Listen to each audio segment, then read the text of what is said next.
उद्योगपति बैठे हैं वो भी वहीं से चलते हैं, शेयर मार्केट से। और दूसरा है जो बैंक ऑफ सेटलमेंट है इंग्लैंड में, अब वो तो हमारी सरकारों के हाथ में होता ही नहीं। और ये आरबीआई के अंदर बड़ा स्पष्ट लिखा हुआ है। हमने जब आरटीआई डाल करके पूछा तो उन्होंने यही बात बताया हम लोगों को कि भाई आप जो ये पैसा छापते हो ये कैसे छापते हो, कोई तो नियम होता होगा ना, कोई तरीका तो होता होगा कि पैसा ऐसे छपता है। अगर किसी नियम के बिना पैसा छप रहा है तो फिर तो हम पूरे देशवासियों के साथ, पूरे दुनिया के लोगों के साथ बहुत बड़ी चीटिंग हो रही है।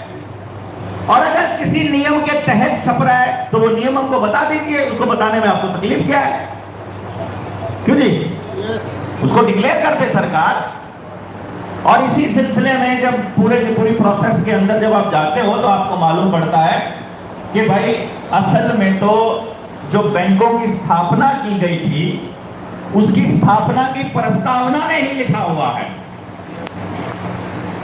उसकी प्रस्तावना में लिखा हुआ है। जो आरबीआई एक्ट 1934 है जिसमें रॉयल कमीशन है, जिसको ईटन कमीशन बोलते हैं, ईटन यंग कमीशन, उसने जब रिकमेंडेशन दी है तो उसने कहा है कि देश की भलाई के लिए भारत में एक रिजर्व बैंक की स्थापना का हो, मतलब एक रिजर्व बैंक का उपयुक्त रहेगा, मतलब सही रहेगा अगर जो उस देश की भलाई के लिए भारत में अगर आरबीआई बन जाए।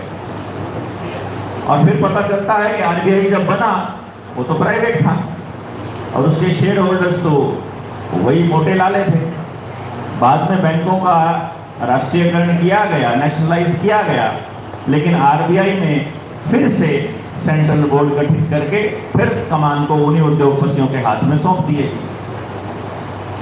अब इसी सिलसिले में जब हम बैंकों के पास गए, आप लोग भी गए झारखंड में, अब तो काफी सारे एग्जाम्पल हो गए हैं आप लोगों के पास, आप लोगों को पता चल गया है कि कैसे कैसे पूरी की पूरी टीम ने, यहाँ के झारखंड की टीम ने कैसे लॉक तोड़े हैं लोगों के, किस तरह से लोगों को, बनाए हुए लोगों को आजाद किया है।